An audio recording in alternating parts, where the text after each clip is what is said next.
ప్రజా సంక్షేమమే లక్ష్యంగా ఎన్డీఏ కూటమి నడుస్తూ ఉంది.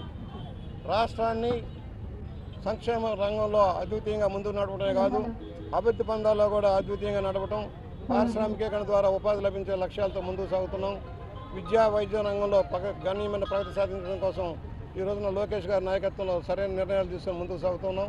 ఇవాళ ఏదైతే గత ఎన్నికల్లో ఇచ్చిన వాగ్దానాల ప్రకారం ప్రతి తల్లికి ఎంతమంది అయితే బిడ్డలు చదువుకుంటున్నారో వారందరికీ కూడా ఒకళ్ళున్నా, ఇద్దరున్నా, ఐదుగురున్నా, ఏడుగురున్నా కూడా వారికి సంక్షేమ పథకాలు అందేలాగా తల్లికి వందనం ఇవ్వడం జరుగుతుంది. గత సంవత్సరం 10,000 కోట్ల రూపాయలతోటి 67 లక్షల మంది పిల్లలకి వారి తల్లుల్లో 47 లక్షల మంది తల్లులకి ఖాతాలో వేసాం. మరలా ఈ సంవత్సరం కూడా దాదాపుగా 67 లక్షల మందికి పెన్షన్లు ఇవ్వడం జరుగుతుంది. 10,120 కోట్ల రూపాయలకు వెచ్చించి ప్రతి తల్లుల ఖాతాలో డబ్బులు వేయడం జరుగుతోంది. ఈ తఫా వినూత్నంగా ఎవరైతే అసంఘటిత రంగంలో ఉండి సరైన జీతభత్యాలు లేవో అలాంటి ఆశా వర్కర్లకి, అంగన్వాడీ వర్కర్లకు కూడా తల్లికి వందనం వర్తించేలాగా చేయటం, ఎక్కడైతే అధిక కరెంటు బిల్లుల వల్ల నష్టపోతున్నారో వాళ్ళను కూడా సరైన విధానంలో సరి చేసుకొని వారికి కూడా అవకాశం ఇవ్వాలన్న లక్ష్యంలో ప్రభుత్వం నిర్ణయించింది.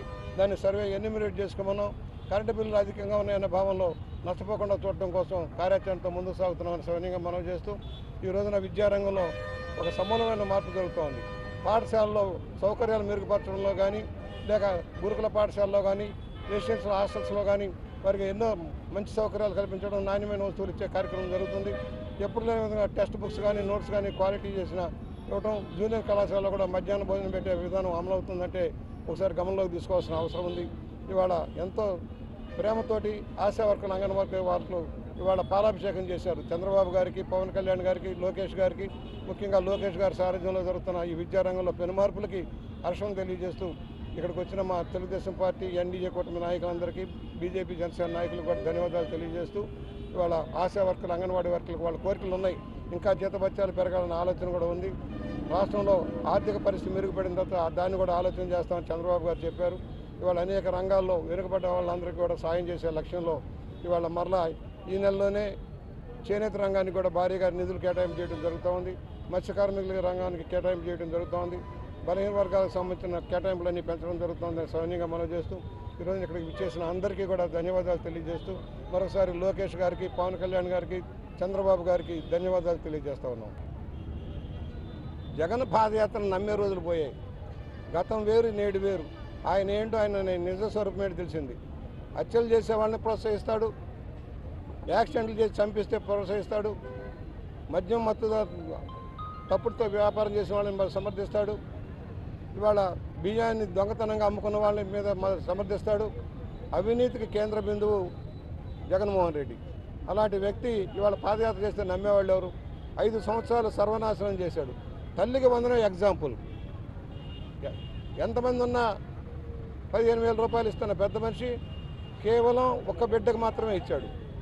సంవత్సరానికి 5,000 కోట్ల రూపాయలు, 4 సంవత్సరాల్లో 20,000 కోట్లు ఇచ్చి ఒక సంవత్సరం ఎగ్గొట్టాడు.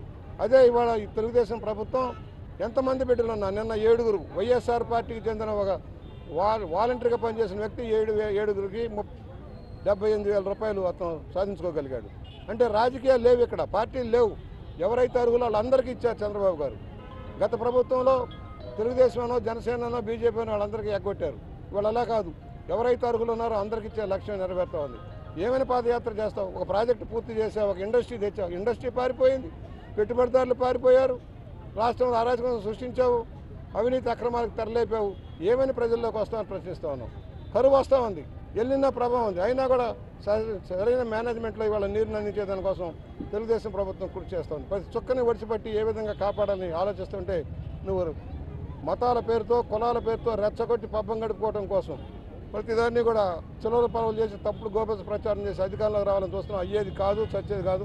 నువ్వు ఉండవలసింది సెంట్రల్ జైల్లో. కానీ నువ్వు అసలే జైలు పక్షివి ఎలా ప్రజల్లోకి వస్తావు? నువ్వు ఉండాల్సింది జైల్లో, కానీ ప్రజల మధ్య కాదని ప్రజలు నిర్ణయించారు. అందుకని 11 సీట్లతో సరిపెట్టారు. ఈ తప్ప ఆ 11 కూడా రద్దయ్యే అవకాశం ఉంది. నీ పార్టీ వాళ్ళే నీకు వదిలిపెట్టి పారిపోయే పరిస్థితిలో ఉన్నారని హెచ్చరిక చేస్తా ఉన్నాం. ముఖ్యమంత్రి చంద్రబాబు నాయుడు గారు అందుకు అర్థం వ్యక్తం చేస్తూ ఈ రోజు పాలాభిషేకం చేస్తున్నాం. లోకేష్ గారికి, చంద్రబాబు నాయకత్వం, చంద్రబాబు గారి నాయకత్వం.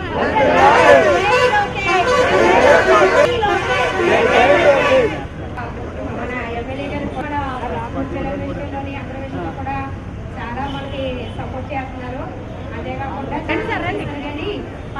వాళ్ళందరికీ కూడా 15,000 రూపాయలు ఇచ్చేలాగా హామీ ఇచ్చాం.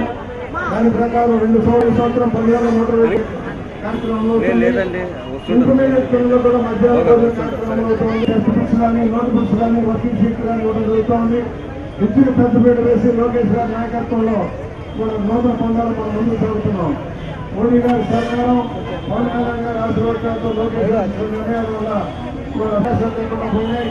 వారు కూడా కల్పించాలని ఎవరైనా అసంఘటితంగా ఉండి కాంట్రాక్ట్ బేస్ లో పనిచేస్తున్నారో చట్టబద్ధంలో వారందరికీ ఇంత ఆర్థికంగా ఇబ్బందుల్లో ఉన్నా కూడా రాష్ట్రంలో ఇంటి మీద పెద్దపేట వేస్తున్న ప్రజలందరికీ కూడా అభినందనలు తెలియజేస్తూ కార్యక్రమాలు జరిగినాయి. ఏ విధంగా సంక్రాంతి సంబరాలు లాగా జరిగినాయి. ఇదే సమితిని గమనిస్తూ ఉంది, ఫీజు రియంబర్స్మెంట్ చేస్తూ ఉంది. అన్నింటిలో సిద్ధపడాలి. ఇవాళ 29 లక్షల కోట్ల రూపాయల పెట్టుబడులు రాష్ట్రానికి వస్తూ ఉన్నాయి. సగానికి పైగా ఆల్రెడీ గ్రౌండ్ అవుతూ ఉన్నాయి. 20 లక్షల ఉద్యోగాలు రాబోతున్నాయి. మన బిడ్డలను బాగా చదివిద్దాం. పేదరికం అది రాదు. ప్రభుత్వం అన్నీ భరిస్తూ ఉంది. భోజనం పెడుతుంది, బట్టలు, పుస్తకాలు కంట్రోల్ చేస్తుంది. విశాఖపట్నం మెగా డిఎస్పీ పెడితే 3 నెలలు భారీ కార్యక్రమం చేసి కొన్ని వేల మందికి ఉపాధి కల్పించి మాట్లాడుకోవడం జరిగింది. త్వరలో అక్టోబర్లో ఒక మెగా జాబ్ మేళా పెట్టి చెన్నై నుంచి కానీ చేద్దాం. బొమ్మూరులో ఉన్న సైన్స్ సెంటర్ దగ్గర ఉన్న మనం చేస్తూ ఇంత మంత్రిలో వచ్చినామా నేను ప్రజల కోసం ఎక్కడ లేదు. ఒక చంద్రబాబు గారి సారథ్యంలో ఆంధ్రప్రదేశ్ నడుస్తూ ఉంది. పేదలకు సంక్షేమంలో, రైతుల సంక్షేమంలో, విద్యార్థుల సంక్షేమంలో ముందంజలో ఉన్నాం. గ్రామీణంలో అభివృద్ధి కార్యక్రమాలు జరుగుతాయి. ప్రజల చేత ప్రభుత్వాన్ని సరైన మనం చేస్తూ ఎన్నో మంచి కార్యక్రమాలు చేయకుండా